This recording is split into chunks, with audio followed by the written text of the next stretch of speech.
TikTok account blew up, 30,000 followers in a month. How leaving Instagram has did my life. Point now, I have enough of Instagram and I just needed a break from it. And I'm going to tell you the reasons why. Let me know if any of these resonates. You stay to the end so you don't miss out on any. And it's just like, that's it. I need a break from it. Gonna get back to it, but I needed a break from it.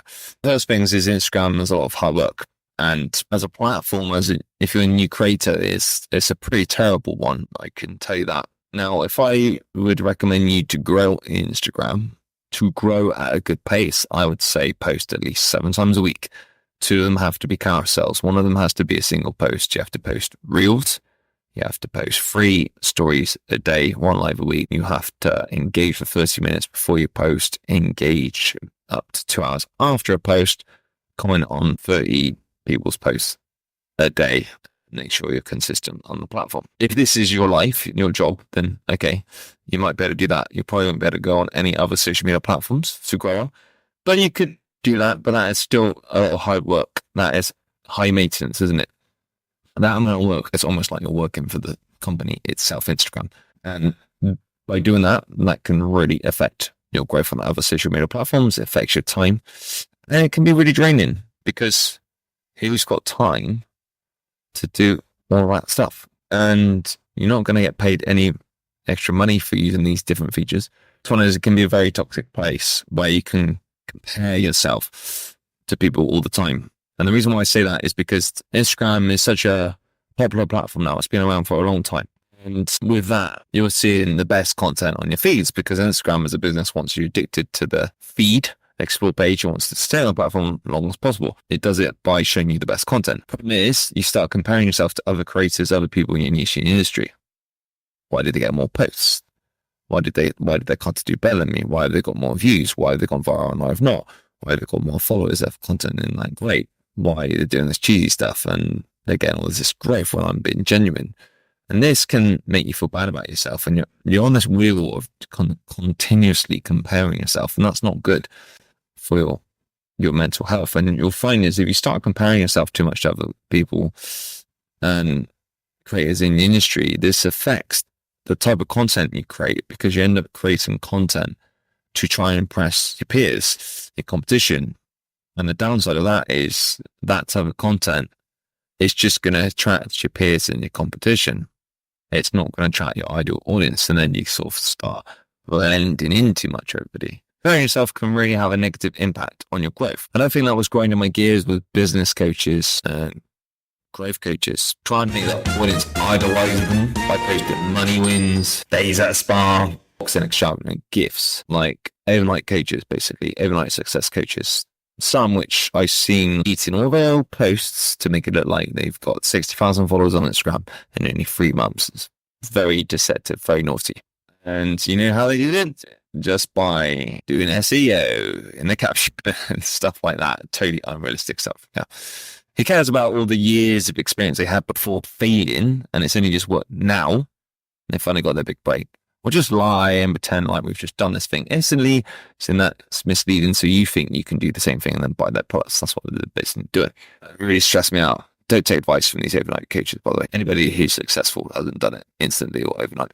They're just selling you that. This is why a lot of the advice I give is practical advice so you can grow. And if you do it, you'll get your results quicker. But I understand it's like a long-term sustainable journey. It's not a quick fix type of thing. Nothing is, I'm afraid. How their type of content works, slap a label on themselves showing lots of authority. Just hook you in. They create content that triggers psychology elements, feel bad about yourself, makes you feel inferior, makes you desire them having lots of money or that handbag or the way they look, those muscles. Makes you want it, makes you desire it. Makes you feel bad about yourself, actually. And then they push it and shove it down your throat, push in to get money. And then they talk about how much money they get from that. And then it repeats over and over again. They bring in more money because they've talked about how much money they've got. And yet they don't talk about the journey, the lessons, the profit, or being transparent. And being transparent is so important on social media to grow because people sort of buy into you and your journey, that growth in business as well. Also, social media is he or she lasts longest. Wins, therefore, you've got to be able to sustain things. So it's all very, very well getting a 6K a month, but can you sustain that? And you'll notice a lot of these coaches anyway, they don't have any testimonials of client wins because their advice just work for them for whatever reason. And it doesn't work on anyone else. They haven't got an actual formula, actual system. And coaching is such a different thing. Just because you can grow on social media doesn't mean you could be a coach. You might not even have the qualifications to be a coach. A lot of these people don't even have any qualifications at all. And everyone's different. Everyone needs a different approach, the way they're spoken to, the way they receive information. That's why coaching, I think, it can't just be a one-size-fits-all thing. It has to be customized to that specific person, their needs, their feelings. Even worse with the whole 6-second reels thing as well. On TikTok, right, there's lots of different formats. YouTube, you can do things in lots of different formats. You can do long-form content. You don't have to do fancy edits and stuff like that. Instagram, we've just got lots of this 6-second reel stuff, or you're watching a reel and then at the very end, it says recaption and there's no substance to it. And that's just annoyed me as well, because it's just manipulating the system or trying to manipulate people, isn't it? It clearly shows all they care about is the views, the vanity metrics, the watch time, nothing about if the message is delivering value, if people can understand it. It's just all about them. You could get the views, you could go viral, but does that mean you're going to get sustainable growth? That includes making money online or just making money in general. It's all about sustainability, persistence. It doesn't mean you're attracting the right audience, that people are going to invest in you. There was a girl on TikTok or Instagram who had 3 million followers or 2.6 million followers. She couldn't even sell 30 t-shirts with that amount of following. You've got to connect with your audience, build that trust, show that authority for them to want to invest with you, especially if you're advertising products and selling them. And only about 1 to 10% of your audience will buy from you anyway from your followers. So you need to make sure as this increases, as you grow your following, this percentage gets bigger and it's the same percent, but the number gets larger of the people who want to buy from you, right? So therefore, if you want to make money from social media, monetize, make money from your business, you got to make sure you're making the right content, but also the right content that connects to the right audience, so that they might be warm leads or prospects, or they buy from you later on. You want to grow quality, engaged followers. You want to have an engaged community, and you want to get consistent sales or have a decent sales funnel. And so sales funnels are completely changed now anyway, especially with Gen Z in the mix. Totally different than they used to be. That's the following. Instagram, very limited topic you can talk about. Now, I help people with their businesses online. I help people grow online with the social media following and make money from it. But Instagram will only let me talk about pretty much Instagram. And if I talk about another social media platform, it will suppress my views. And this annoys the hell out of me, because I post a lot of content on different platforms and I like to put them on my Instagram and talk about them to help people, because I know those people who are following me are struggling with those platforms as well, and they want to do better on those platforms. But Instagram rules and limits what I can do. So I find that very frustrating as well. And that's why it's another reason why I had to stop posting. Just because I noticed as soon as I stopped posting on Instagram, I had a little break from it anyway. My TikTok account blew up and they got like 60,000 followers in about 3 months, 30,000 followers in a month. And this just because I was focusing more on my content, more engaging with people on the lives more and making better content. And that's the other thing with Instagram.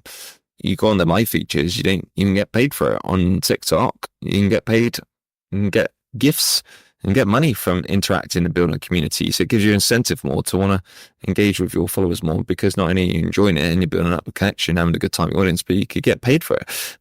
Nothing can really rival the TikTok algorithm. YouTube's got a good algorithm, and we've got a new live feature on YouTube, but Instagram's patterns.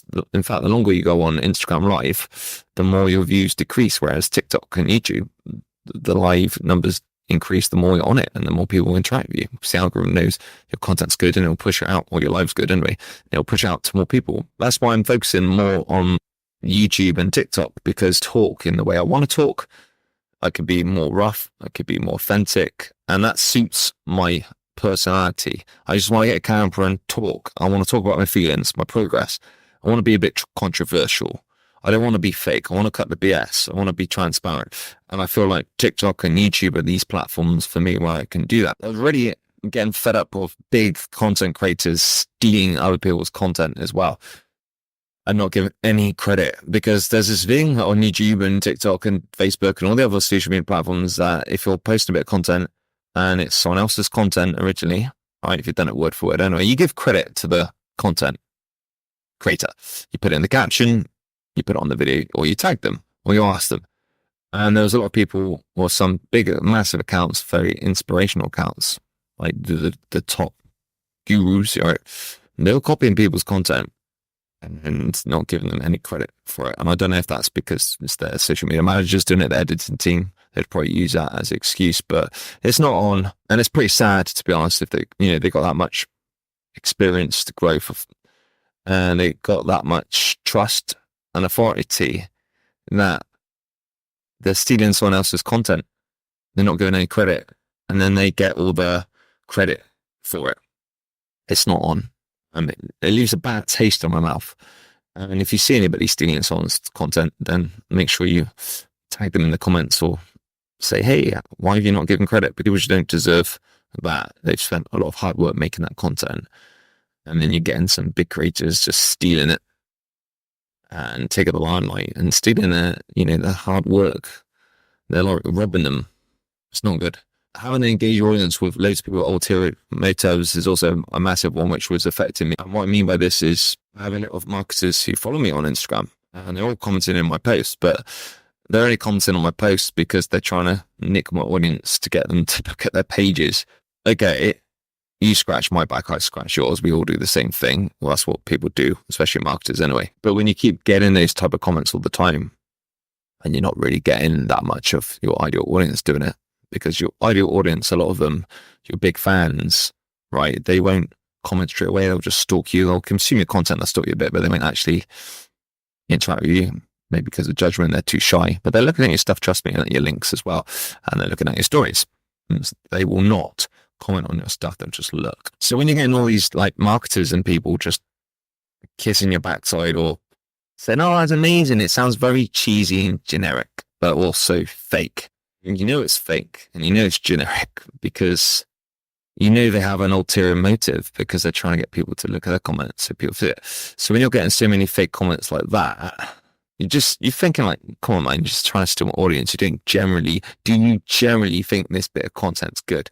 And you might say, well, who cares? They're commenting on your post. It's stopped in the video. But at the time, they're like trying to steal your audience. They're trying to get your clients. They say like you've built up this massive trust with somebody for like a year or two. They think you're amazing. And then somebody's like, woo, look at me, look at my stuff. I'm better than this motherfucker. They're trying to mob you like a thief of night. And that can be annoying. And I like talking to my community. I like talking to my followers. I make a massive effort on social media like TikTok, talking to my community on the lives, in the comments. I love it. Rarely on other social media platforms you get lots of people in the same niche commenting your stuff. You get a bit of it on YouTube, not going to lie, but Instagram's the worst for that. But anyway, that can sort of put you off anyway, because you just think, go away. I think the constant updates on Instagram as well have just been a nightmare. Like Instagram has been having an identity crisis for the last few years. Why can't it just be a photo platform like it was and have the Instagram TV feature? It would have been competing with TikTok and YouTube anyway with long form content. So I don't know why they keep changing it, but because they keep changing it, we get constant update glitches and then no views and reach goes down. And it's just draining because you just want to be able to push the content, edit the content and upload it. And don't forget, like Instagram has a really bad editing app. It's probably improved now, but the editing app is so clunky. And like you post something and all those text disappears. That's frustrating enough as it is. You just want to record your content in the app and then post it. And apparently if you post within the app, create content within the app, it rewards you more. Don't know if that's actually true. That's just rumors I hear, but that's frustrating. You just want to upload content, don't you, and post it.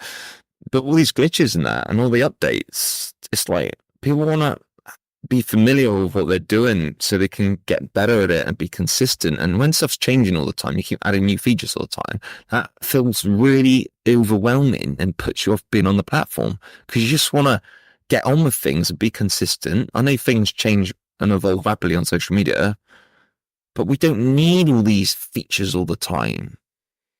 Have you ever heard the expression, empty tins makes the most noise? Like, we just keep things simple, have the things that people want, and just leave it like that. Stop changing things. It frustrates us. We just want to post our content, make an impact, make a connection with our audience, grow our following, and monetize from it. If we're on social media to monetize, we don't need all this stuff. And that's frustrating. So these are the reasons why I've had to take a break from Instagram for a few months, 4 months, 5 months, might be 5 months now. And I'm going to go back on Instagram. But I just needed to get away from it for a bit, just so I could just reboot my system, my brain, my content creation deep down within myself and remind myself who I am, who I want to be, who I want to help on social media without all this noise and comparing myself to other people and all this stress and this extra stuff, which is affecting myself as a coach, a creator, an entrepreneur. When you start social media platforms or social media in general, it's always best, I reckon, to start on just one form. And you can repost your content, sure. But like I said, Instagram, you have to create separate stuff and it's very hard work. So think about where your ideal audience is on social media and just stick to that platform. And as you get bigger and you get better at being consistent content creation, new audiences, start to go on the other platforms. You'll notice when you create an online presence, a big enough one as well, you start showing authority, build up trust. People are going to follow you anyway. They're going to check out the other stuff. So if you just focus on one thing, they're all going to jump onto the other platforms anyway. You can always talk about them in your stories and whatnot. But that was one big mistake I did, is I was trying to be like, and do like 3 times a day everywhere, and that just completely backfired, because that can result in content creation burnout. And I think that's what it got to the point with. That was, I was doing all these things and all these other elements, what I've just spoken about, getting in the mix, and it's just making me feel like rubbish and drained. So now I feel more rejuvenated and more passionate. I'm not getting consumed by all the stuff I've told you about. So that was being my experience on Instagram. I'd love to hear your thoughts about what you think of Instagram. Have you taken a break from Instagram? Are you going to take a break from Instagram? There's been a lot of massive entrepreneurs and Instagram coaches, growth coaches, who have taken a break, some even a year. Let me know in the comments, regardless. I'd love to hear your thoughts. And if you like this video, make sure you give it a like and subscribe to this channel if you'd like to see more content like this.